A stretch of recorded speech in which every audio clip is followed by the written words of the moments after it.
alteraciones, trastornos hemorragíparos congénitos. Dentro de ellos vamos a hablar sobre hemofilia, que es la patología que en realidad, entre comillas, dentro de las coagulopatías, la que más van a ver, porque el paciente acude a los hospitales y porque está en realidad más organizado esta enfermedad, que se encuentra dentro de las patologías llamadas enfermedades huérfanas o raras. Que ya hay una estrategia también en el Ministerio de Salud y que hay un listado de como 500 patologías, dentro de ellas está hemofilia. Pero siempre empiezo la clase diciendo que la coagulopatía hereditaria más frecuente es la enfermedad de von Willebrand, sino que es una patología no muy conocida, no se enseña mucho en las universidades y puede pasar desapercibida. A veces hay sangrado, sobre todo en las mujeres, menstruaciones abundantes que no le prestan importancia debida. Las diferentes especialidades tampoco conocen la patología y hasta que se presenta alguna complicación, de repente esa mujer sale gestando, da el parto, y en el posparto comienzan a ser sangrados profusos y ahí es donde recién se sospecha en esa patología. Lo otro es que su perfil de coagulación puede salir normal, porque hay que hacer pruebas especiales y estas pruebas ya son muy específicas, deben estar en centros de laboratorios referenciales y realmente es muy difícil en nuestro país. Lamentablemente en todo lo que son estos trastornos no está centralizado más en Lima y los laboratorios, que son los importantísimos para el diagnóstico, no solamente de estos problemas, sino en general. Las patologías hematológicas requieren mucho las pruebas de laboratorio. Lamentablemente ahí hay una seria deficiencia en nuestro país. Sin embargo, en hemofilia sí hemos avanzado, como vamos a ver, tenemos un programa ya establecido, y esto ha sido por un acuerdo, que nos hemos unificado todos los centros de tratamiento, y por tanto estos pacientes, vamos a ver, han mejorado. No es lo ideal como es el primer mundo, pero por lo menos han mejorado su calidad de vida, su sobrevida sobre todo. Entonces es un desorden congénito que afecta principalmente a los hombres. Vamos a ver, puede haber hemofilia en mujeres y ahí tiene que haber ciertas condiciones que vamos a ver. Y recuerden, se caracteriza principalmente por sangrado en articulaciones, lo que se denomina hemartrosis, y por sangrado en otras áreas, generalmente más al trauma. Por ejemplo, musculares. Si este chico juega fútbol, no sabe que tiene hemofilia y entonces lo golpean y hace, o sea, lo que son sangrados muy llamativos post-trauma. Porque por supuesto, si el niño está empezando a gatear y de repente se cae, se golpea, hace un pequeño moretón, diríamos, pero estos pacientes no, estos hacen un tremendo hematoma que incluso puede comprometer, si es la carita, la cara, ¿no? Entonces, nos tiene que llamar la atención sangrados llamativos, sangrados que no son comunes post trauma, o más aún si son espontáneos. Y lo importante de la hemofilia, y por eso es que es el impacto del tratamiento, es porque estos pacientes, si no tienen tratamiento, van a la discapacidad. O sea, vamos a ver adolescentes ya discapacitados en silla de ruedas, porque la articulación se va destruyendo y se van anquilosando, ¿no?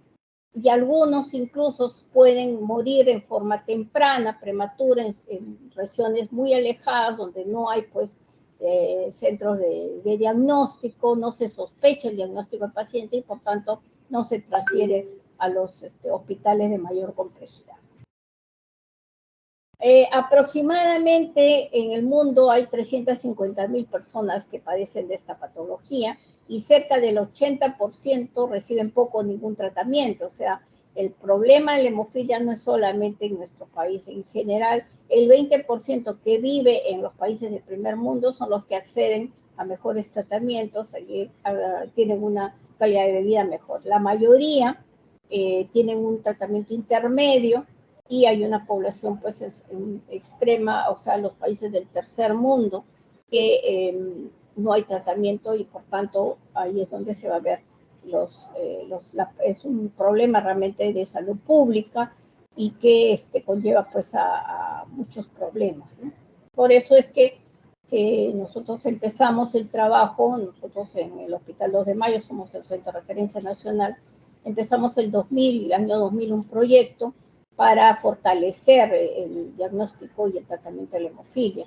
Y ya miren, llevamos ya 22 años lidiando y bueno, ya hemos empezado tratamientos profilácticos, los equipos multidisciplinarios, tenemos ya 11 regiones del país que ya manejan hemofilia, aparte de los 10 regiones que trabajamos con salud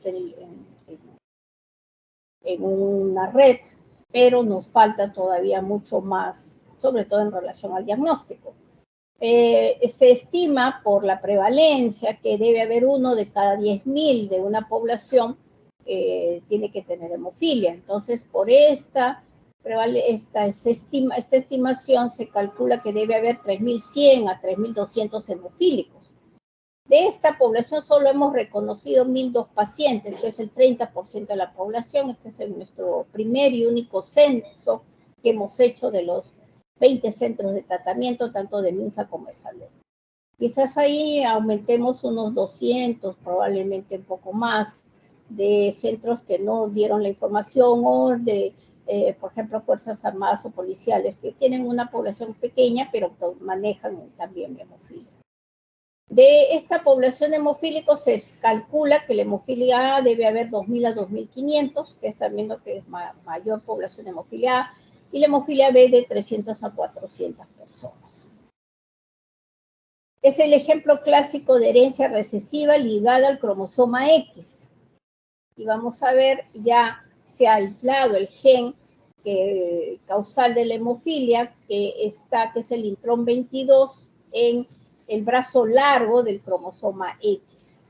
Y precisamente porque se ha aislado el gen, es que ya se está hablando mucho y ya se está también tratando, ya está en la terapia génica en esta población.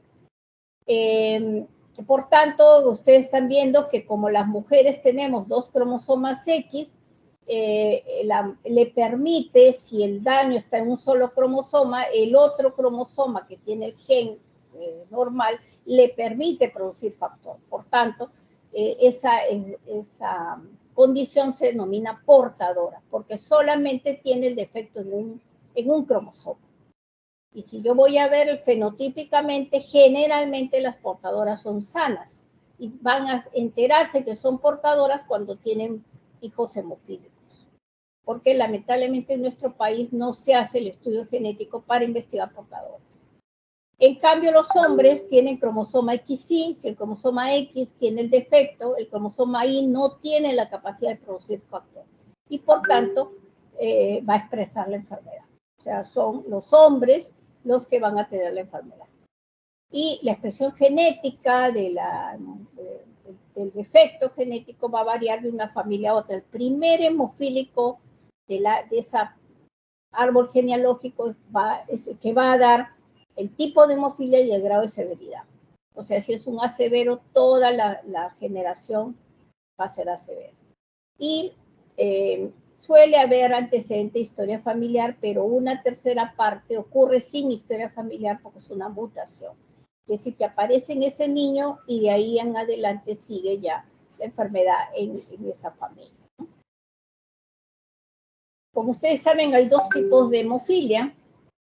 La hemofilia A, que es la deficiencia en factor 8, que es la hemofilia clásica, la hemofilia común, es la más frecuente. Y la hemofilia B, que es el déficit factor 9, que es la enfermedad de Christmas. En alguna literatura ustedes van a encontrar la hemofilia C, donde describen que es deficiencia de factor 11. Eso ya no está catalogado como hemofilia. Para la hemofilia solo es la deficiencia de 8 y 9 porque la clínica es similar en ambos. O sea, yo veo un hemofílico, yo sospecho un hemofílico y yo no puedo decir por clínica si es deficiente en 8 o en 9. Tengo que hacer las pruebas de laboratorio, ¿no? Entonces, solo hemofilia es para el tipo A y el tipo B. Ahora, si dividimos, la hemofilia A ocurre en 1 de cada 7.500 niños nacidos varones y la hemofilia B, 1 de cada 40.000 niños varones. Entonces ustedes ven pues la gran diferencia, hemofilia A la vamos a encontrar con más frecuencia. Y como dije, puede dar, la hemofilia puede ser, es una mutación, puede dar a cualquier familia y por tanto a cualquier grupo racial y social y geográfico, ¿no? Antes se decía que la hemofilia era propia de la raza blanca, porque la reina Victoria, y precisamente por eso se hizo conocida la hemofilia, porque la reina Victoria fue la más conocida portadora de la historia, que era la reina de Inglaterra. Y aquí ven el árbol genealógico de la reina, en redondo, blanco son las mujeres sanas, en redondo en media luna son las portadoras, en cuadrado blanco son los hombres sanos y en cuadrado oscuro son los hemofílicos. Entonces la reina Victoria tuvo, miren cuántos hijos, 1, 2, 3, 4, 5, 6, 7, 8 hijos, de los cuales tuvo 2 hijas que fueron portadoras, Alice y Beatriz. ¿Y por qué se le sospechan de portadora? Porque tuvo descendientes con hemofilia. Y tuvo un hijo varón, Leopoldo, que también fue hemofílico y, bueno, murió por las consecuencias de la enfermedad. ¿Y cómo se casaban entre casas reales? Ellos transmitieron, las mujeres transmitieron la hemofilia a la Casa Real de Rusia, Alemania y España. Y dispersaron en esas épocas, la hemofilia se presentó en muchas partes de Europa. Y como ven ahí, encuadrado varios hemofílicos ya finales, al final, de los cuales el más conocido fue Alexis, que el hijo de los zares de Rusia. Se recuerdan la historia de Rasputín. Rasputín usó mucho, tuvo mucha influencia con los zares, precisamente porque él decía que podía curar la enfermedad, entre comillas, de la sangre que tenía Alexis, ¿no? Todavía no se sabía nada de la hemofilia en ese momento. Alexis murió a la edad de 14 años, víctima de la enfermedad, y las primeras imágenes de la deformidad de la articulación fueron hechas en él. Y quizás la hemofilia persista todavía en todas estas descendientes ya en Europa, pero ya se desconoce quiénes son, ¿no? Entonces, al final, bueno, quizás algunos fallecían tempranamente. Entonces, la hemofilia se hereda por un gen del cromosoma X, el cual lo pasa al padre o la madre. La madre como es portadora, y vamos a ver el padre que va a seguir con hijas portadoras. Y la probabilidad de tener un hijo con hemofilia son las mismas en cada embarazo, y eso es algo importante que hay que hacer ver a la mujer, ¿no? Porque las mujeres y los padres en sí creen que si ya tuvieron un hijo hemofílico, el resto va a salir sano. Y no. En cada embarazo, esta mujer portadora puede tener un niño hemofílico o una niña portadora y que va a continuar la enfermedad. Entonces es importante hacerles ver que, el riesgo de su descendencia, y ellos asumirán el riesgo. Entonces veamos en primer lugar este ejemplo. Vamos a ver. La madre es sana y por eso le pongo cromosoma XX, está sano. En el gen que es defectuoso, en el cromosoma X defectuoso, le estoy poniendo una H en rojo para describir la hemofilia. Y el padre es hemofílico. Entonces, si tengo esta pareja, ¿cómo puede ser la proporción? O sea, los hijos, ¿cómo pueden salir? Y ustedes están viendo, es un cruce de cromosomas, es herencia mendeliana. X de la mamá con X del papá es una mujer, pero la niña está heredando el cromosoma X con el gen defectuoso del padre, o sea, es una portadora. La segunda también es un cromosoma X de la mamá, como el cromosoma X del padre también defectuoso, también va a ser portadora. Y los hombres, ustedes están viendo, todos son sanos. Entonces, el padre hemofílico va a tener el 100% de sus hijas portadoras. Se llaman portadoras verdaderas. No tengo que hacer ninguna prueba para decir que si son o no portadoras. Lo son. Y ese es el gran problema. Si esta pareja tiene un hijo varón, ese niño es sano. Y se le dice, ¿cuál es la consejería genética? Que ya no tenga más hijos. Porque si tiene una hija mujer, ella va a continuar la enfermedad en esa familia, ¿no? O sea, son portadoras verdes, o sea, el 100% de sus hijas son portadoras y el 100% de sus hijos son sanos. El segundo ejemplo es esa mujer, esa niña ya es mujer, es una portadora, entonces pongo el cromosoma, en uno de los cromosomas X la H en rojo, y vamos a ver, empezando el cromosoma X, o sea, no es que se dé los 4, sino si es un embarazo mujer, vamos a ver, puede ser en normal o puede ser portadora. Porque la primera niña hereda el cromosoma X de la mamá sano y el cromosoma X del papá sano. La otra posibilidad es que herede el cromosoma X del padre sano y el cromosoma X defectuoso de la mamá. Será una portadora. Y en relación a los embarazos varones, hay la 50% de probabilidad que sea hemofílico y 50% de probabilidad sano. ¿Por qué? Ven, el cromosoma X de la mamá sano y el cromosoma Y del papá sano, normal el niño, pero el otro niño va a heredar, que es el cromosoma X defectuoso de la mamá con el gen defectuoso, y el cromosoma Y del padre es un niño. Entonces, ¿qué pasa? Que en una familia, por ejemplo, yo tengo una familia de 4 hermanos, el mayor es un hombre y las 3 mujeres.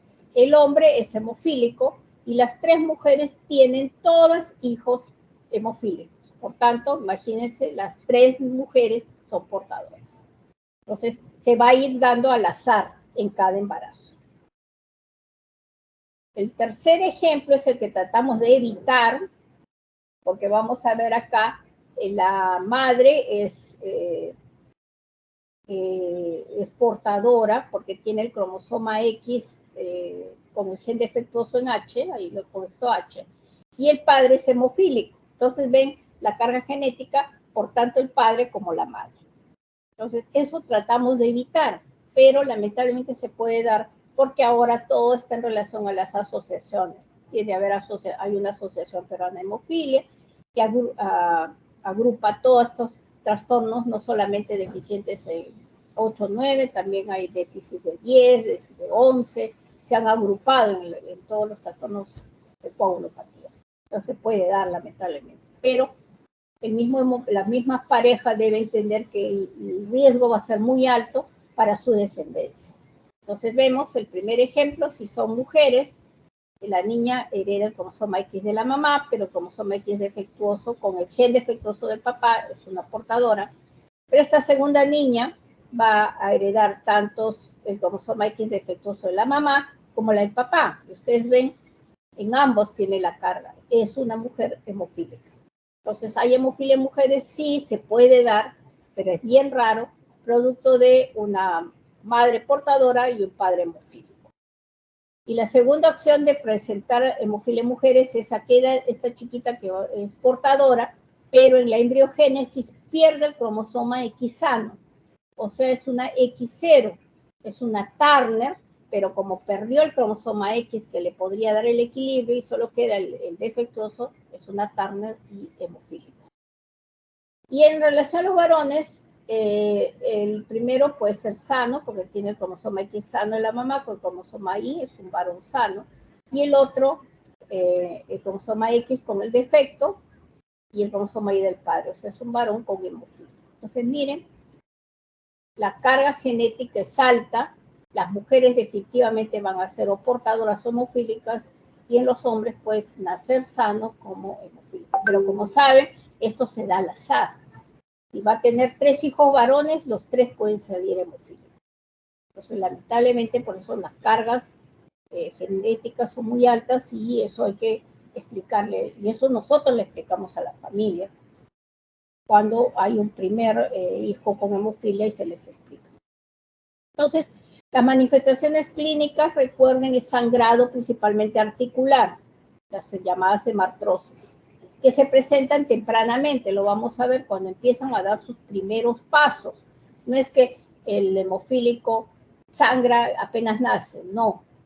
Si es un embarazo, un parto de cuidado, parto no traumático, va a ser un parto normal. Si el niño es cuidado en los primeros meses, no va a tener ningún problema.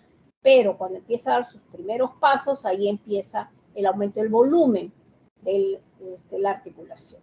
Entonces, es la primera alerta que tienen. A veces no lo diagnostican bien, incluso los traumatólogos, porque cuando se le hincha la articulación creen pues que hay una fractura o algo, y los traumatólogos ni siquiera saben, no, esto puede ser una hemofilia. Pedirle el perfil de coagulación, por lo menos, no lo hacen. Hematomas que pueden ser traumáticos, generalmente el hematoma es traumático por golpes, por caídas, ¿no? De repente está gateando y se golpea con alguna punta de un juguete, o está caminando un poquito y en la mesa, ¿no? Entonces, son hematomas traumáticos generalmente, son por trauma. Hemorragia mucosa sí puede ser espontánea por el cambio de la dentadura, por caries dental. El sangrado por la orina es relativamente frecuente en el hemofílico. Claro que hay que hacer pruebas para investigar si hay enfermedad orgánica, pero generalmente es más por la hemofilia. Y vamos a ver, es muy aparatoso, pero es la complicación más simple.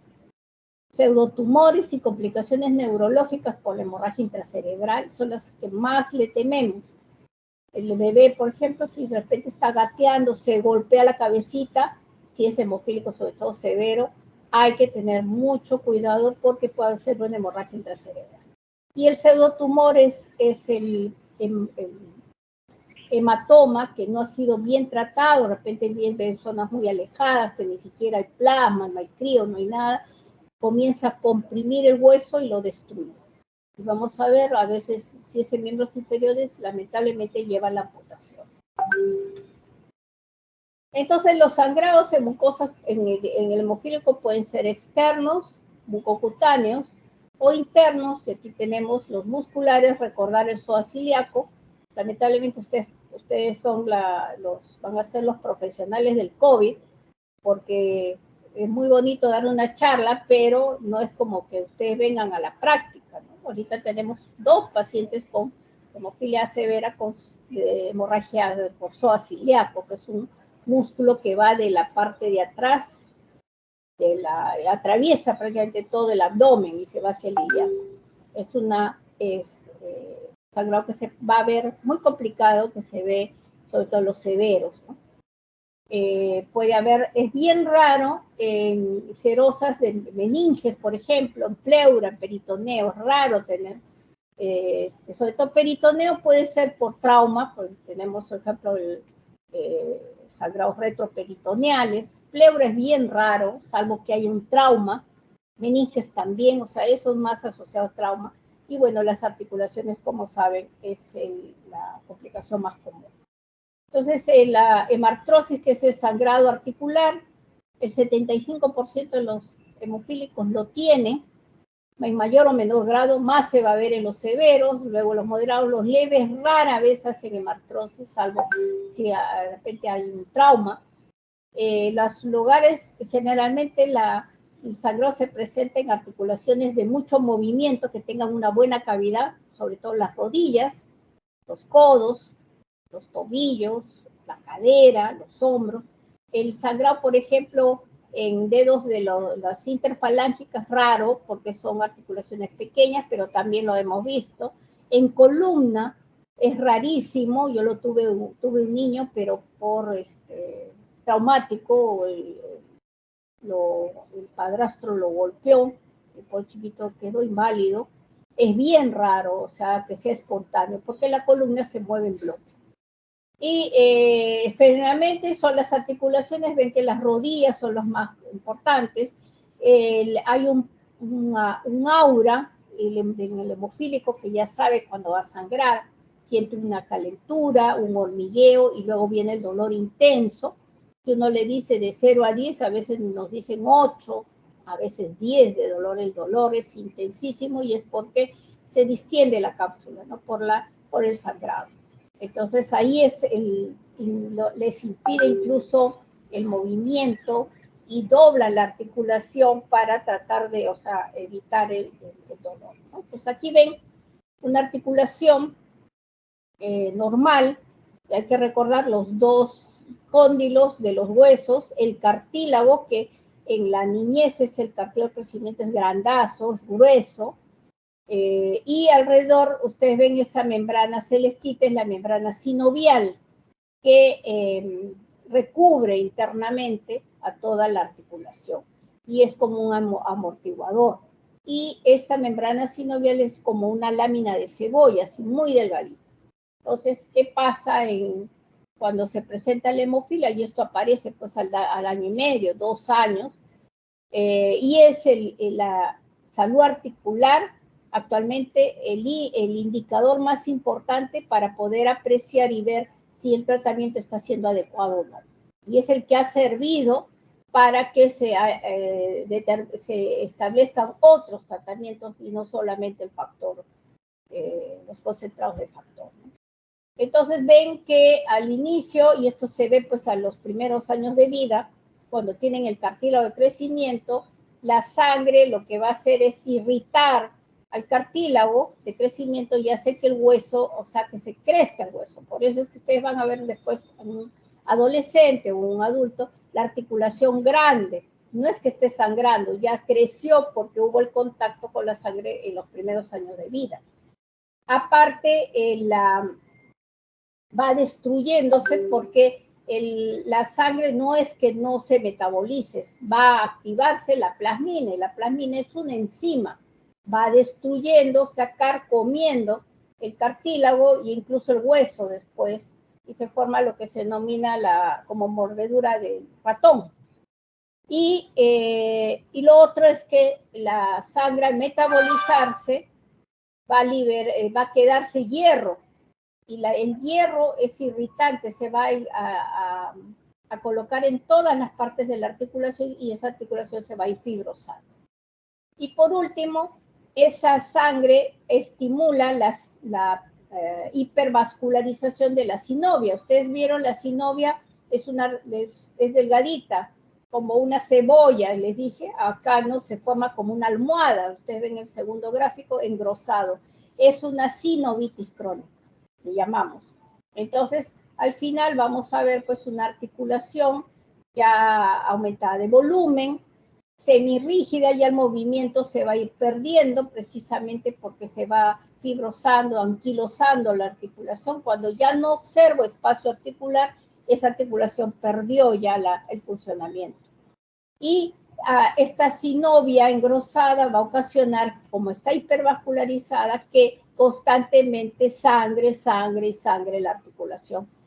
No como una hemartrosis, pero hace que repita, y el paciente a veces tiene, cuando hablo de hemartrosis, yo le digo, ¿cuánto es tu intensidad de dolor? Y me dice 8, 10. Cuando hablo de sinovitis, me dice 4, 5. Pero es un dolor constante, es un dolor que no le impide realizar sus actividades, pero imagínense un dolor perenne, que de todas maneras le causa mayor o menor grado de discapacidad. Entonces, todo está en relación, y por eso es que la salud articular actualmente es un parámetro importantísimo. Hablamos de ver incluso tratamientos ya expresamente, por eso el fundamental equipo multidisciplinario, porque el hemofílico y muchos colegas, incluso hematólogos, creen que solamente darle el factor al paciente. Por supuesto que el factor es importante, pero yo tengo que trabajar todo el organismo, y ahí trabajamos muchísimo con rehabilitación y con traumatología. Porque ustedes están viendo esta imagen, son chicos, nosotros los teníamos cuando empezamos el programa, en los años 2000, el 2005, cuando teníamos poca cantidad de factores, y hacerle ver al gobierno que invierta en comprar mayor cantidad de factores. Hemos mejorado, pero si ustedes ven a los hemofílicos, tanto de MINSA como de salud, la artropatía sigue, en menor grado, pero lo tiene. No es que no, eso significa que a pesar del tratamiento hay periodos, y eso lo vamos a ver, en donde quedan sin tratamiento. Entonces, ahí es donde hay el riesgo de sangrar. Sin embargo, han mejorado este grupo de chicos, así como lo que ven en silla de ruedas, los vemos, pero aquellos que vienen de regiones muy alejadas que nunca han recibido tratamiento. Y vemos aquí sus placas radiográficas. Miren, son totalmente, ven aparte de eso, la hipotrofia muscular. Como él no hace ejercicios por el dolor, se atrofia el músculo, y el músculo atrofiado hace que haya más inestabilidad y sangre más.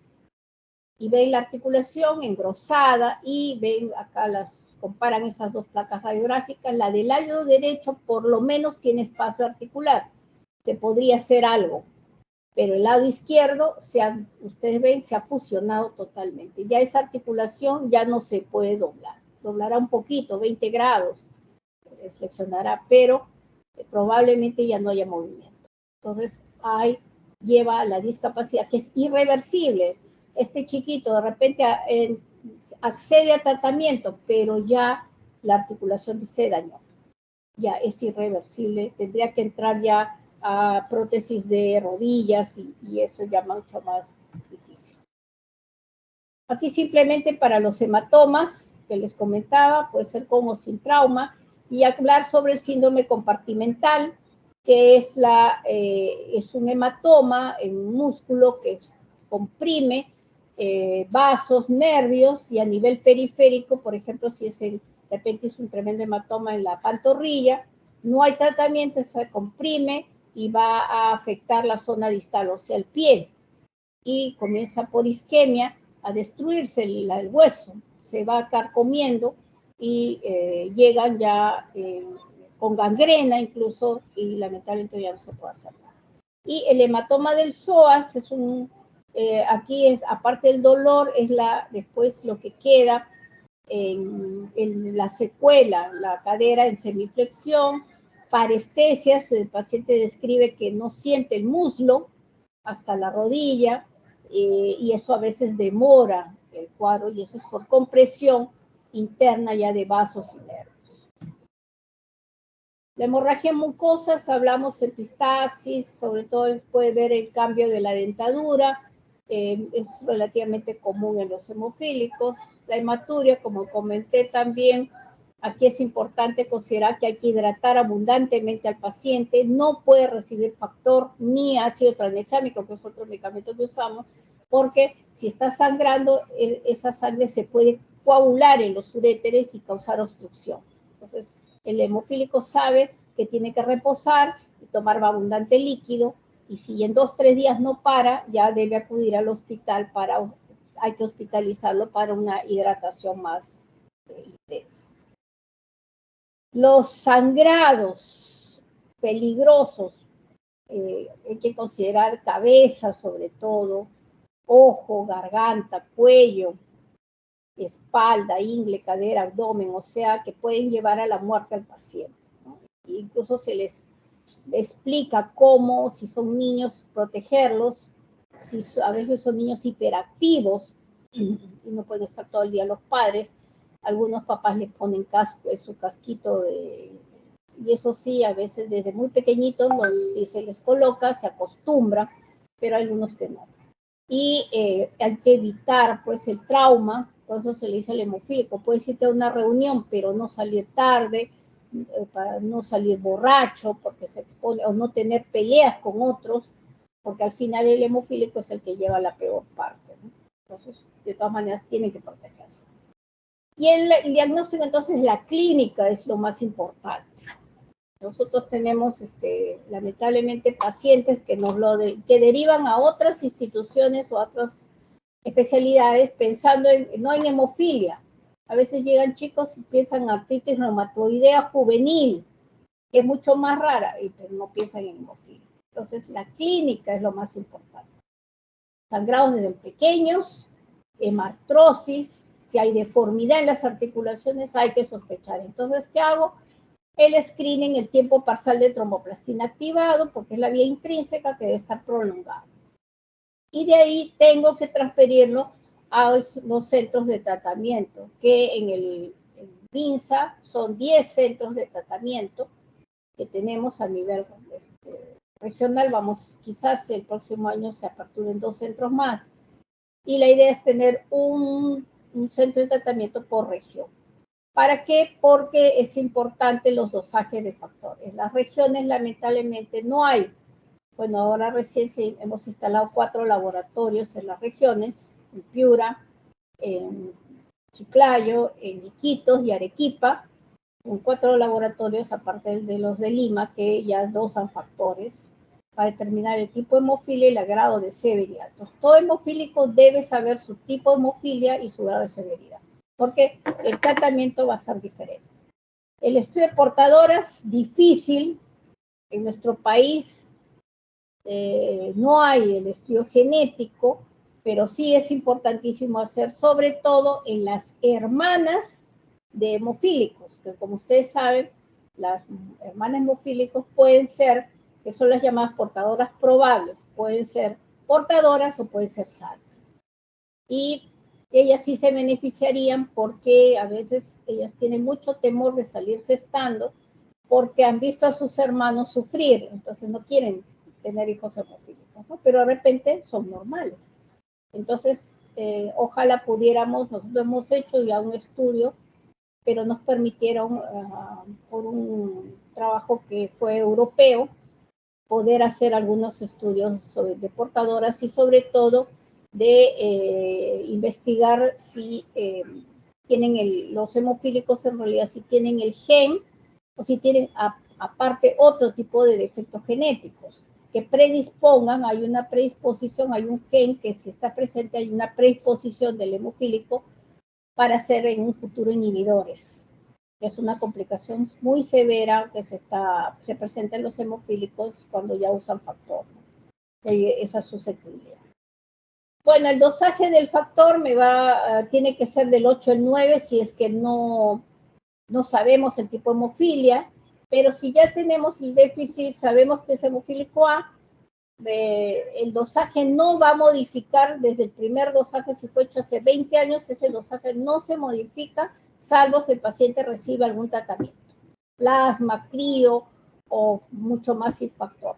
Entonces yo no tengo necesidad de estar dosándole factor a cada rato al paciente cada vez que viene por alguna complicación, porque no le va a modificar si es que no está en tratamiento. Entonces, menos del 1% son severos, de 1 a 5 moderados, más de 5 a menos 40 son leves. Entre 25 a 49% de dosaje factor, un tercio de mujeres portadoras podrían tener ese rango, o sea, un rango bajo. O sea, si es la hermana de un hemofílico, le sale un dosaje, pongamos, de 40%, entonces puedo sospechar de que sea portadora, pero el diagnóstico portadora es genético. De 50 a 200%, la actividad del rango es normal del factor, y más de 200% hay un estado de hipercoagulabilidad, principalmente el embarazo. Entonces, en el embarazo no puedo hacer ningún estudio de hemostasia, todo está alterado, está aumentado. Por ejemplo, el factor von Willebrand, que es el más importante, en la gestación no puedo yo hacerlo, porque todo aumenta, y por tanto me va a dar un falso diagnóstico, ¿no? Entonces tendrá que pasar el tiempo después de gestación para averiguar todo esto. Bueno, la detección de portadoras, que ya lo dije, esto lo paso. También, ¿se puede diagnosticar hemofilia antes de nacer? Se podría, ¿no? En países en donde el aborto está, o sea, indicado en esta población, ¿no? Pero en realidad el hemofílico ha cambiado muchísimo su vida, su sobrevida, y actualmente con los últimos protocolos de tratamiento ya se está yendo a la terapia génica, ya están en fase 3, ¿no? Nosotros ya estamos, Perú va a ser incluido dentro de un protocolo para hemofilia B severos para tratamiento génico, ¿no? O sea, el hemofílico ha cambiado muchísimo, creo que de estos 20 años que yo estoy, en más o menos los últimos 5, 8 años ha cambiado notablemente los tratamientos, ya no son solo factor 8 o 9, ya tenemos las terapias que se llaman de reemplazo, son anticuerpos monoclonales, sobre todo el factor 8, solo nos falta acceder a ese tipo de tratamiento. Lamentablemente siempre en nuestros países los más beneficiados son los de primer mundo, ¿no? Porque son tratamientos costosos, pero que la calidad de vida totalmente cambia, ¿no? Entonces, ¿se puede diagnosticar antes del bebé, antes de nacer? Sí, la idea es tomar muestras para buscar el gen, el intron 22, que es el alterado. Entonces, la amniocentesis a las 14 o 18 semanas de embarazo. Después se puede tomar por una muestra de la membrana coriónica, o después de las 20 semanas se puede hacer a través del cordón umbilical y tomar muestra de sangre. Ningún obstetra lo va a hacer porque hay temor de que si la mujer es portadora pueda sangrar y o que el embarazo también afecte al bebé, ¿no? Y por sangrados, ¿no? Entonces, es rarísimo, nunca se ha hecho en el Perú tomar muestras, porque al final no nos interesa. Nosotros lo que nos interesa es si es un embarazo varón y ya la mujer tiene otros, o familia con hemofilia, o tiene otros hijos, se va a hacer todo lo necesario para que el parto sea lo menos traumático, sospechando que sea hemofílico. Y después haremos las pruebas. Lo que sí es importante, el ultrasonido para saber el sexo del feto. Si es varoncito, como le digo, hay que protegerlo. Y cuando nazca, tampoco yo no me desespero por tomar los dosajes de factor. Generalmente nosotros le decimos a la familia que cuide a los bebés, salvo que haya algún sangrado, ahí sí ya lo tendremos que hacerle la prueba. Generalmente nosotros al 6 meses o al año recién tomamos pruebas. Y eso más que todo porque se ha dado casos en donde extravasan, acá los técnicos no tienen la debida seguridad, cuidados, y extravasan sangre, y a veces los bebitos salen con sus tremendos hematomas y pueden hacer un compartimental, y eso se dio en un hospital de salud que casi por poco el bebé pierde el bracito, ¿no? Entonces, si el bebé está bien cuidado, esperamos unos meses que crezca para dosarle los órganos. Entonces, en cuanto al tratamiento, el plasma y el crío ya han sido prácticamente desechados. Ya nosotros nos hemos olvidado del plasma y el crío. Pasamos a los concentrados de factor, que vamos a ver, hay varios tipos. Los antifibrinolíticos, los estresantes de la fibrina, tipo ácido tranexámico, lo usamos muchísimo. Vamos a ver la desmopresina y bueno, al final es la terapia génica. Yo creo que lamentablemente cada terapia cuesta más o menos $1 millón, pero todo se está yendo, todas estas patologías hereditarias, donde hay trastornos cromosomiales, etcétera, se está yendo mucho a la terapia génica. Bueno, esto lo desecho, ya no usamos ya plasma ni crío, porque ha habido también unas épocas, lamentablemente, que contaminan al paciente. Hemos tenido pacientes que han fallecido por VIH, y tenemos todavía adultos con hepatitis C, por ejemplo, y sus complicaciones por la sangre de mala calidad. Y el concentrado de factor, el gran problema del concentrado de factor es la vida que es endovenosa. Imagínense aplicarse 3 veces a la semana, entonces ya el hemofílico joven ya se ha acostumbrado, busca sus venas por donde sea, porque ellos mismos se aplican su factor. Pero imagínense un bebito de 1 añito o 2 años que no está pinchándole, buscándole la vena, ¿no? Entonces, el gran problema del factor 8 es ese, la vida media es corta y es endovenoso. Entonces tenemos el origen plasmático, que viene de donantes de sangre, que aquí lo tienen, donantes pagados por aféresis, generalmente de Estados Unidos, y van a las plantas de fraccionamiento y se preparan todos los derivados de plasma. Hemos tenido este año un desabastecimiento de factor en Perú, precisamente por el COVID, porque son donantes de sangre. Y hay mucha población que se infectó, de repente eran donantes, entonces no han podido ya donar plasma para la industria. Entonces, hemos tenido sí un serio problema porque en nuestro país usamos de origen plasmático. Que están ya de mejor calidad. Al inicio en los años 80, 85, 86, cuando surgió el VIH, los primeros pacientes, las primeras personas que se contagiaron fueron los hemofílicos, precisamente por los factores de coagulación, porque ellos de los años 70 usaban factores, pero nadie sabía que no pasaban por procesos de inactivación viral. Entonces no sabían que ese producto podía transmitir enfermedades. El 90% de los hemofílicos del mundo se contagió. Nuestro país no, porque no usaban. En Sudamérica no usaba todavía factores de coagulación. Después se pasó por eso el recombinante. En el primer mundo ya no usan plasmáticos, no usaban porque ya empezaron los recombinantes, que son por cultivo del factor en células de riñón de hámster chino o de células de riñón humano. Pero ¿qué está pasando? Que el recombinante, al ser de diferente estructura que el factor propio de la persona, produce mayor cantidad de inhibidores. Aunque en el mundo digan que no, sí hay más predisposición que el plasmático. Entonces, en muchos países del primer mundo han vuelto al plasmático para hasta las 50 exposiciones. Las 50 primeras exposiciones son bien críticas en el hemofílico, cuando comienza a recibir factor. Porque estas 50 primeras posiciones, si él tiene predisposición a ser inhibidores, lo va a hacer. Entonces, pasar las 50 exposiciones, si esa persona no tiene ese gen que lo predispone, y si sale la prueba negativa del plasmático, ya pasan al recombinante. Y el recombinante que se está usando para profilaxis es el de vida media prolongada. El gran problema del factor 8, por ejemplo, vive 12 horas más o menos. El 9 dura más, un día, 24 horas, ¿no? A veces un poco más. Entonces, pero no puedo estarle dándole diario factor.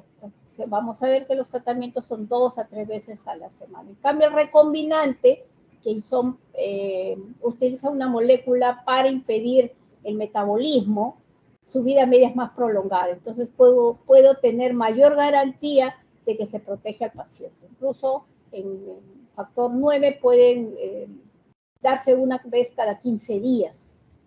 Y el recombinante isosubcutáneo hasta ahora no ha salido, y no creo que salga porque ya hay otros productos que han venido con mejor performance, ¿no? Como son, no sé si lo he puesto acá, los anticuerpos monoclonales. El emicizumab es el que ha revolucionado actualmente el tratamiento para la hemofilia A, porque le ha devuelto la hemostasia normal al hemofílico, número 1. 2, es subcutáneo y se da el primer mes, una vez por semana, y luego una vez al mes, subcutáneo.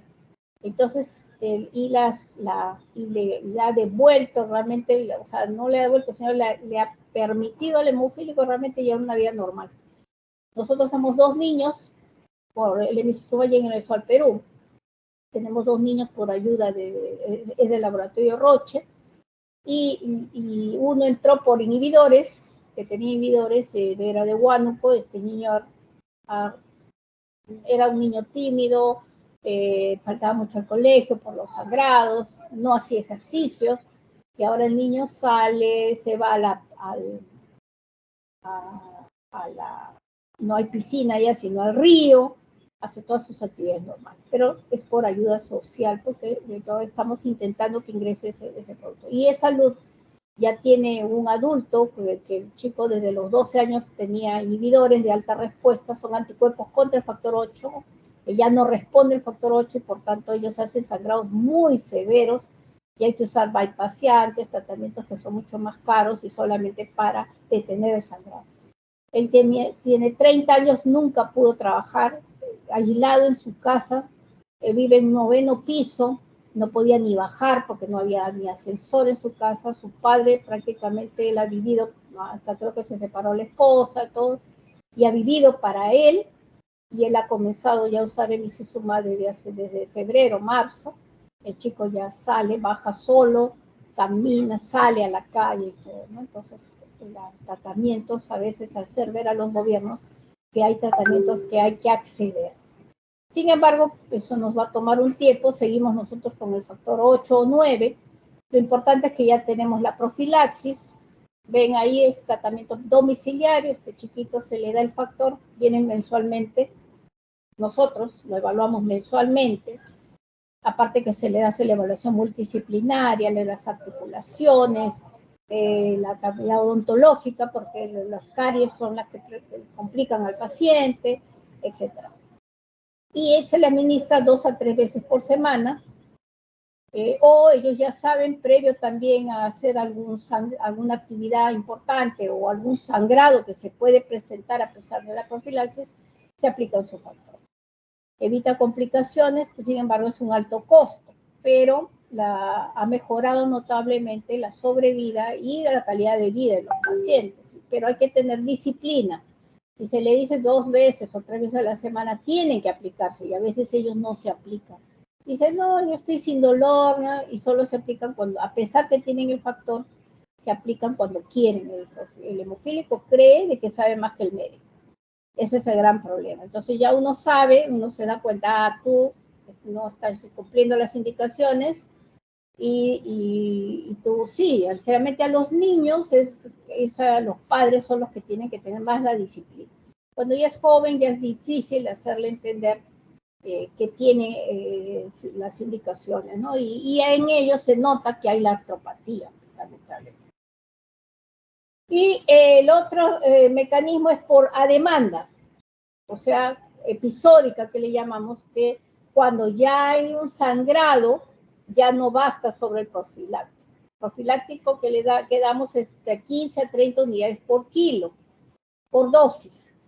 Que él se administrará, o sea, puede ser 500, puede ser 1000 unidades, depende del peso del paciente, ¿no? En cambio, el tratamiento es cuando sangra. Por ejemplo, ese jovencito se le ocurrió jugar fútbol y hizo una hemartrosis. Entonces ahí es diferente, ya pasa de demanda. O aquellos pacientes ya adultos que no se les da en profilaxis porque no va a haber mayor mejoría porque ya hay el daño articular, entonces le damos factor para cuando hacen sangrado. Son pocos pacientes, pero a veces se les da, ¿no? Entonces aquí el factor es cuando hay complicaciones, requiere más dosis por tiempo prolongado e incluso hay que hospitalizar al paciente. Por ejemplo, estos 2 pacientes que tengo son hematomas del psoas. Son pacientes que vienen de provincias, que no reciben tratamiento, no vienen a sus controles generalmente. Entonces, esos pacientes, por ejemplo, ya se hospitalizan y la dosis es mucho mayor. Entonces, eso no nos conviene ni a ellos ni a nosotros. A ellos porque hay daño y a nosotros porque nos hace perder mucho factor. Porque vamos a la dosis son altísimas. Y a veces están un mes, si hay una hemorragia intracerebral, por ejemplo, es llevarlo al 100% el factor y es casi es prácticamente tenerlos un mes. Entonces, la gran cantidad de factor que se pierde y eso lamentablemente es un costo. No protege los daños ocasionados por el sangrado, o sea, ustedes van a ver episódicos, aquel paciente ya complicado viene con su artropatía hemofílica más severa, porque el profiláctico puede tener muy discreto, pero tiene la artropatía. O sea, la artropatía no se pierde, aunque sea mínima, se va a ver con factor. Y también los criterios de la reposición van a depender de la vida media del factor. Cuando es el 8, le tengo que dar entre 8 a 12 horas, cada 8 a 12 horas. Cuando es 9, cada 18 a veces diario, una sola dosis, depende. Algunas veces, incluso si es muy severo el sangrado, pasamos a infusión continua, que ya es otra metodología de tratamiento, que es ponerlo en un frasco con cloruro de sodio y mandámoslo en bolsa, en infusión continua para cada 12 o cada 24 horas, ¿no? Para garantizar mejor la dosificación del factor. Hay varias formas de dosificar el tratamiento a demanda cuando hay sangrados. Esta es una de ellas. Van a ver el peso y a cuánto debo llevar el factor y a cuánto tiene el paciente. Generalmente yo ese porcentaje de pacientes no le doy importancia, le pongo 0, como si fuera un severo. Pero si tiene el dosaje 2%, etcétera, se pone ahí su dosaje. ¿A cuánto lo deseo llevar? Eso hay unas tablas internacionales que la Federación Mundial de Hemofilia, que es una entidad que nos regula todo lo de hemofilia, tiene, y dice que, por ejemplo, en hemartrosis, 30%. En hemorragia intracerebral, entre 80 a 100%. Una cirugía, 80%. Una extracción dentaria, 15, 20%, dependiendo de la complicación. Entonces, factor 8, el peso, coloco ahí el peso. Por ejemplo, tengo un niño de 30 kilos, severo, y es una hemartrosis. Entonces pongo peso 30 primero hago el coeficiente 30% a cuánto lo voy a llevar, porque es una hemartrosis, menos 0, porque si tiene 0.1, 0.5, es igual, le pongo 0. Entonces acá tengo 30 por el peso que es 30, sale 900, entre 2 sale 450. Yo no tengo de 450, tengo de 500, le doy más. es mejor dar más que menos. Entonces uso 500, si tengo frascos de 500, doy un frasco cada 12 horas. Igual, el mismo caso en factor 9, pero este factor 9 no lo divido entre 2 porque vive más. Entonces sería 900, lo llevo a 1000. Le doy 1000 unidades, o sea, 2 frascos en novenoso stack diario. Y así calculamos la dosis. Pero también a los siguientes días hay que dosar el factor para saber cuánto es su rango que lo estoy llevando. Si yo dije, lo estoy llevando 30%, esa dosis, y yo cuando doso el factor, debo estar por lo menos 20, 30%. Si no, y por ejemplo a mi paciente le doy factor, estoy esperando que llegue a 30%, llevado bien el tratamiento y le doso el factor y sale 1%, tengo la sospecha de inhibidores, porque ese anticuerpo está bloqueando el factor que está recibiendo el paciente. Entonces es una manera de poder determinar la respuesta, me va a indicar que algo está sucediendo o si la cantidad de factor que estoy dando es adecuada. La desmopresina, que es un análogo de la vasopresina natural, nosotros solo la tenemos en spray por absorción nasal, no hay la vía endovenosa lamentablemente, y estimula, la desmopresina estimula la liberación del factor 8 y factor von Willebrand del endotelio, o sea, de su propia producción. Y se va a dar solo en la hemofilia leve, y es muy importante el tratamiento de la enfermedad de von Willebrand tipo U. Allí es donde se usa más. Nosotros estamos usando, yo estoy usando muchísimo desmopresina nasal en von Willebrand tipo 1. Y los pacientes están yendo muy bien. Sin necesidad, sobre todo para su casa, se les da los frascos. Cuando va a empezar la menstruación la mujer, ahí empieza la desmopresina. Pero hay que valorar también el tipo de von Willebrand. No es para todo. El tipo 2 y el 3, mucho menos el 3 no se va a beneficiar. Y en la hemofilia es raro usar desmopresina. Preferimos usar factor, ¿no? Porque nos da más garantía. Si es que van a entrar a una cirugía, el paciente tiene que hospitalizarse, porque hay que tratar la dosificación factor se da desde el día anterior, el mismo día, al día siguiente. Si son sobre todo muelas grandes, o sea, en adulto peor, porque tienen unas raíces grandes, se recomienda que el paciente debe ser hospitalizado y en nuestro hospital hacerse los procedimientos. Hay pacientes que se van al dentista comunes y después terminan con un tremendo hematoma. Entonces, eso es ya el hemofílico que viene constantemente, ya tiene también que hacer educación. Antes de la pandemia hacíamos una vez al mes un taller educativo donde interviene pues todo nuestro equipo multidisciplinario y tenemos un voluntariado que ayuda en toda la parte social y también más que todo para estar en contacto con el paciente y que vengan a sus capacitaciones. Eso esperemos retomarlo pronto. Otros medicamentos que se pueden usar coadyuvantes, no reemplazan al factor, lo ayudan a disminuir la dosificación y el tiempo, porque hacen que la fibrina sea más estable o que no se destruya, por tanto el tapón dura más. Estoy hablando del ácido desoxirriboaminocaproico, que no hay en el Perú, lamentablemente. Ese sí es un antifibrinolítico. Y el ácido tranexámico, que sí lo usamos en exceso, a veces que el ginecólogo, todo el mundo usa tranexámico. Hay que tener mucho cuidado en otras patologías porque el tranexámico puede causar trombosis. Entonces el tranexámico sí lo damos oral, lo podemos dar endovenoso. El oral sí se le puede entregar al paciente. Si hay un sangrado oral, por ejemplo, cavidad oral, el tranexámico me ayuda a ahorrar factor en los sangrados leves.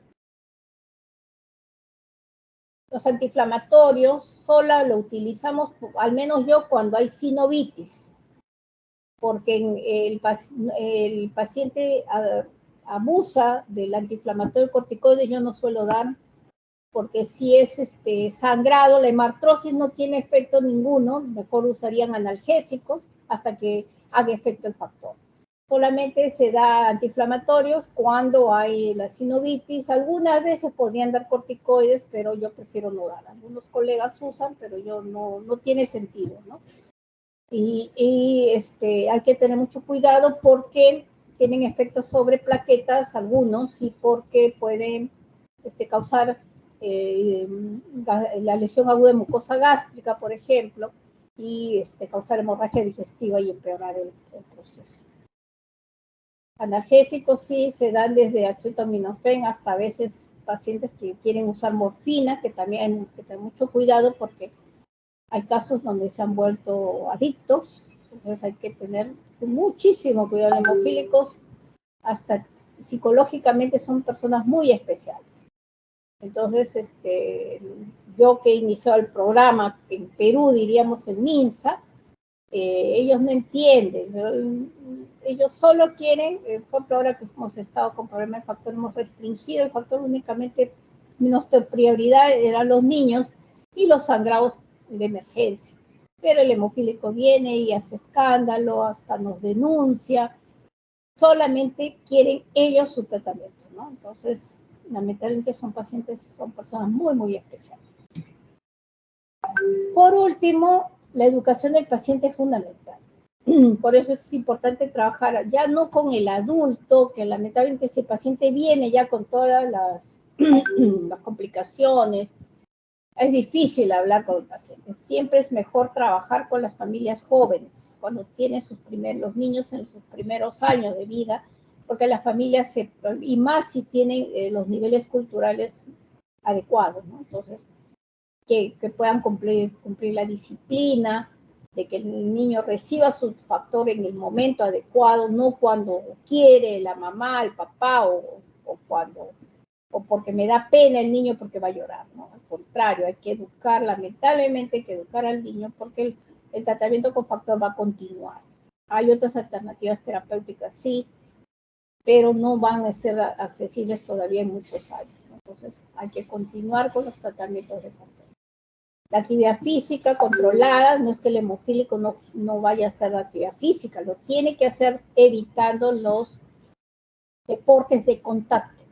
Y ustedes saben el fútbol, ahora peor que estamos con esto del mundial, los hemofílicos, pues los niños también pues se juegan su fútbol y lamentablemente esos son los que ocasionan las peores complicaciones por los sangrados. Entonces mejor dentro de actividad física hacer un programa de natación, es el mejor deporte es la natación, la piscina, las caminatas o entrar pues a actividades ¿no? Que ayuden al niño a que no tenga estas actividades físicas que se puedan complicar. Y el equipo multidisciplinario es fundamental, o sea, conformar todo el equipo multidisciplinario, finalmente nosotros lo tenemos fuerte, sobre todo la rehabilitación, hacer ver que el hemofílico debe tener un programa de rehabilitación que le va a fortalecer la musculatura, el fortalecer la musculatura protege de los sangrados, ¿no? Y por último, bueno, tenemos acá unas imágenes que, bueno, yo siempre las muestro. Estas son ya las artropatía hemofílica ya grado 4. Ustedes van en el lado derecho, ya está totalmente destruido la articulación y ven es una bolsa de sangre. Entonces, acá constantemente se va a acumular sangre en esa bolsa. Esa articulación está destruida. Lamentablemente, hasta difícil colocar prótesis, porque ven los dos cóndulos totalmente destruidos. El otro lado, del lado izquierdo, ya es una artropatía grado 3, ya se fusionó la articulación. Entonces probablemente esa articulación también está ya no se puede, ya no hay movimiento. Esta es la artropatía hemofílica. Ustedes están viendo, es la articulación, está aumentada de tamaño, pero es el hueso. Acá no hay hematrosis, no hay sangrado. Ya es la artropatía crónica, y el defecto crónico. Este chico entró a la edad, ahí tenía 14 años, actualmente está hospitalizado, lamentablemente ha hecho inhibidores. ¿Y qué pasa? Que este chiquito vino totalmente en abandono, vino por un pseudotumor hemofílico y tuvo que ser amputado a esa edad de 14 años. Y al siguiente año vino por un segundo pseudotumor en el lado izquierdo, en el lado de la otra pierna, y él tiene amputación de ambas piernas. Está yendo muy bien hasta que ha comenzado lamentablemente a hacer inhibidores, y ese es el gran problema por el uso del factor a veces por mucho tiempo. Por eso hay que estar haciendo el screening constantemente del inhibidor, porque teniendo inhibidores es el gran problema. Se complica la avenida por un hematoma del psoas enorme, incluso con un hematoma retroperitoneal. Ahorita está hospitalizado. Este es otro chico de Jaén, miren, totalmente atróficas las articulaciones, digo las piernas, doblado, porque así está dobladito.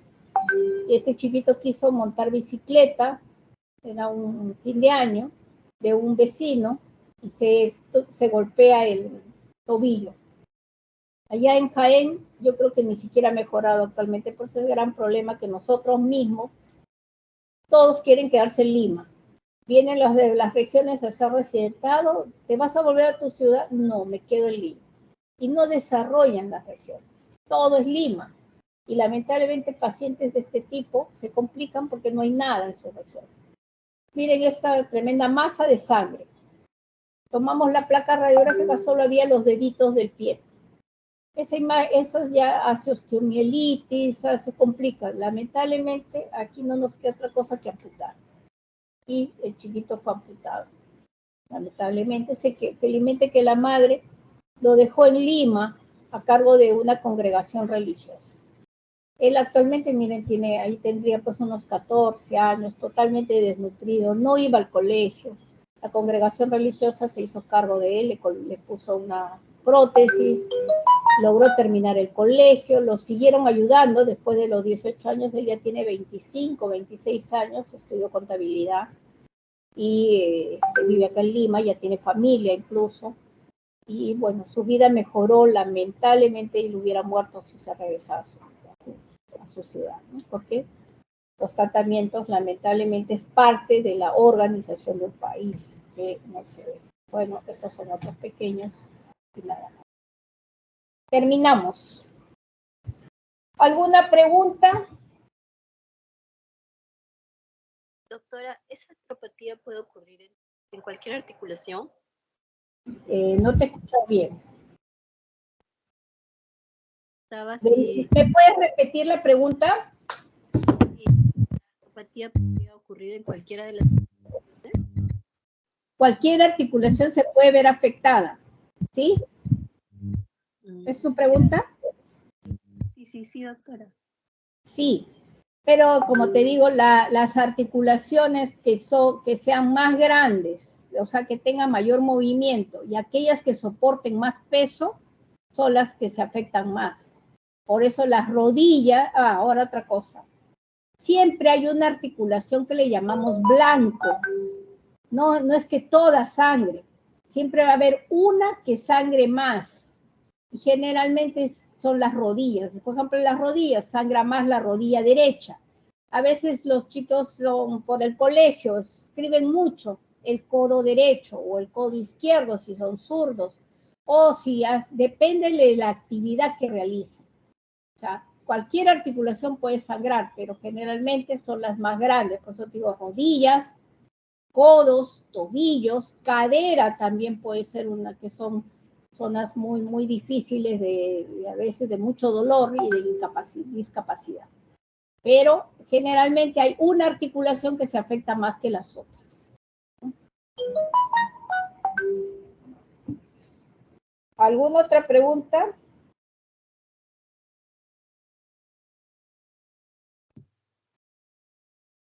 Una consulta, doctora. Con respecto a la hemofilia A y B, ¿cuál es de peor pronóstico? ¿O son iguales? Es igual. El pronóstico en realidad va a depender de la severidad de la enfermedad. Y ambas, sea A o B, depende de la severidad del cuadro.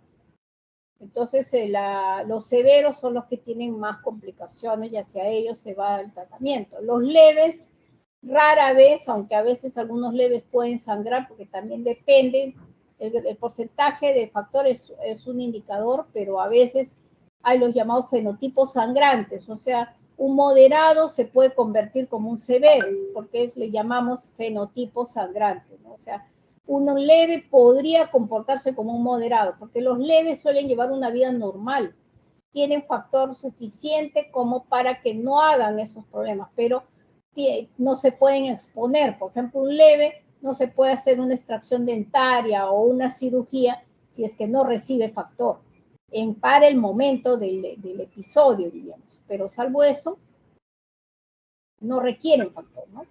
Por ejemplo, he tenido un leve el año pasado, es un chico totalmente, ese gran problema, son chicos muy agresivos a veces. Este chico en la pandemia, a ver, 2000, sí, pues el año pasado, en febrero, enero, febrero, llega a la emergencia por una fractura de tobillo. ¿Qué había pasado? Que se había subido a esas motos lineales y se había accidentado. Entonces llega todo fácil, bueno, y el trauma todo lo evalúan, tenían que ponerle unos tornillos que no había, porque hay cosas que el CIS pues no, lamentablemente no tenemos, pues, ¿no? Y entonces hay cosas, la gran mayoría, el gran porcentaje de cosas se puede, el CIS lo está cubriendo, pero lamentablemente pues los presupuestos también de nuestro país no son pues grandes. Hay cosas que lamentablemente el paciente tiene que comprar. El paciente que voy a comprar y que no sé cuántos, y deme mi factor, porque nosotros en ese momento teníamos que coordinar con el traumatólogo para ver el tipo de cirugía y en base a eso determinar la cantidad de factor que va a usar, a separar ese factor, y justamente era febrero, todavía teníamos factor, pero nosotros tenemos casi más de 200 pacientes hemofílicos que vienen constantemente, y más los que vienen de regiones complicadas. Entonces nosotros somos los que manejamos la mayor cantidad de factor que compra el Ministerio de Salud. Pero con este desabastecimiento hemos tenido que restringir. Bueno, el chico el año pasado se operó, bueno, se opera y todo eso. Y él viene cada cierto tiempo porque le duele, dice, la zona donde se ha colocado los clavos. Pero uno observa, todo, no hay ningún problema, nada. Que yo quiero mi factor, que no sé. Pero es leve. El leve no recibe factor, salvo ciertas complicaciones como la cirugía. Entonces, para ya callarlo al muchacho, le digo, mire, ¿de quién fue la responsabilidad? O sea, usted no asume la responsabilidad, quiere que todo el mundo alrededor de usted lo ayude, diríamos, cuando usted fue el responsable. ¿Quién le mandó, sabiendo usted el gran problema que tienen ustedes, de subirse a una moto lineal? Se pudo haber matado el muchacho, ¿no? Y así vienen varios, ¿no? Golpeados, bueno, algunos que los han asaltado. Entonces, como siempre les decimos, el hemofílico tiene que cuidarse, llevar una vida sana, por ejemplo, alimentarse adecuadamente, porque algunos pues se tiran hay también la relación muy estrecha con las madres, porque la madre pues se le dice que ella es la responsable, entonces todo el mundo dice, tú eres la responsable de tu hijo, entonces hay una sensación de culpa grande, entonces la madre deja que el niño haga lo que quiere desde el pequeño. Y eso lo vemos en la consulta. Cuando llega la mamá con el niño está parada, se va por otro lado, y la madre calladita, ¿no? Y cuando son más adolescentes, yo le digo, si usted no educa a su hijo en este momento, usted, el de adolescente, ya no, va a querer controlarlo y no va a poder. Y hemos tenido casos incluso que han atacado a sus madres, ¿no? Entonces, todo es la enfermedad es orgánica, diríamos, pero hay un contexto psicológico muy fuerte y unas familias muy disfuncionales. También los padres, los hombres se van de la casa, la mayoría son mujeres solas que afrontan lamentablemente las madres siempre estarán ahí, ¿no? Porque los padres, los tales por cuales, al ver problemas se van, ¿no? Ni siquiera se hacen cargo. Por eso a veces hay mujeres que tienen 2 hijos hemofílicos, más otros hijos buenos sanos, pero... Y le digo, señora, pero usted ha denunciado, por lo menos que le pase algún tipo de ayuda económica, y ellas a veces ni siquiera los denuncian. Entonces hay todo un concepto, ¿no? La idea, como nosotros decimos, es ayudarlos. Y eso se le dice a la mamá, ¿no? Usted tiene que hacer que su hijo estudie, termine el colegio y de ahí haga aunque sea una profesión, una carrera técnica, o ponerle algún tipo de negocio, de tener ahí una venta de un pequeño, de estas tiendas, ¿no? Porque, ¿qué va a hacer de este hemofílico? ¿Quién se va a hacer cargo de él si la madre ya no está? Los hermanos, a veces muy difícil, tampoco, a veces son dos hermanos, una mujercita, y le digo, su hija la va a hacer cargar, tiene que procurar darle las condiciones extras para que esa persona pueda después valerse por sí misma. Esa es la idea, ¿no? Tratar de evitar la discapacidad por nuestro lado para que sean personas que por lo menos puedan trabajar, ¿no? No sean carga. Y de ahí, bueno, ojalá haya las otras alternativas terapéuticas que, bueno, gozarían los niños que están ya naciendo, que esos son nuestra prioridad para lograr la calidad de vida, pero de estos niños todavía, porque los otros ya, de todos los adultos, ya tienen la discapacidad. Bueno, nos quedamos aquí, con el delegado conversaremos pues para ver si mañana, ahorita estoy full, he encontrado un espacio, ¿no? Por eso dije ahora, porque estoy full mañana tengo unas clases, estamos llevando unos cursos, y tengo que dar un examen también, entonces si es mañana, de repente va a ser terminando mi curso, y que será pues 5 o 6 de la tarde. Voy a coordinar eso con el delegado para, en la otra charla que es PTI es más corta, entonces para complemento. ¿Ya? Entonces estamos viendo probablemente